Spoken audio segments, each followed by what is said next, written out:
हम तो समझेंगे उस वक्त जब रिजोल्यूशन पास करके ये लोग पार्लियामेंट असेंबली में कहेंगे कि हाँ हम लोग मुसलमान के साथ हैं, हम लोग गवर्नमेंट के साथ हैं, रिजोल्यूशन पास करो। मगर शायद ही उम्मीद मत रखिए, अल्लाह पर भरोसा रखिए, अल्लाह पर भरोसा रखिए।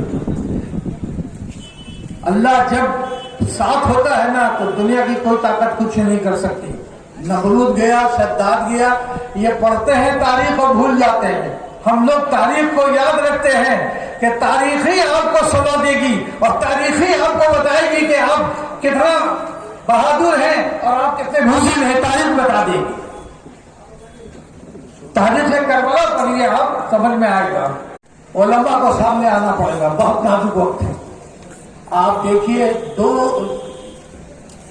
जीदार लोगों ने सुप्रीम कोर्ट में केस किया है, एक ओवैसी और दूसरा कांग्रेस के लीडर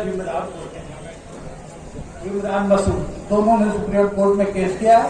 सुप्रीम कोर्ट ने कहा है कि फैसला होगा और हमें उम्मीद है, हम लोग दुआ करेंगे कि फैसला, अगर सुप्रीम कोर्ट बचाना चाहेगा मुल्क को तो फैसला इंशाअल्लाह आपके हक में आएगा। हम और इन बेईमानों पर भरोसा नहीं करेंगे कि जो यकीन और तलकीन करके मुसलमानों की बाबरी मस्जिद छीन ली। उलमा को आगे करो, ये कि सारे उलमा आगे रहेंगे फ्रंट पर, इन्हीं पर गोली चलेगी तो तब तो दुनिया समझेगी कि क्या हो रहा है। अब सुप्रीम कोर्ट का ये आखिरी फैसला है कि वो आरएसएस को बचाएंगे या मुल्क को बचाएंगे, सीधी बात है।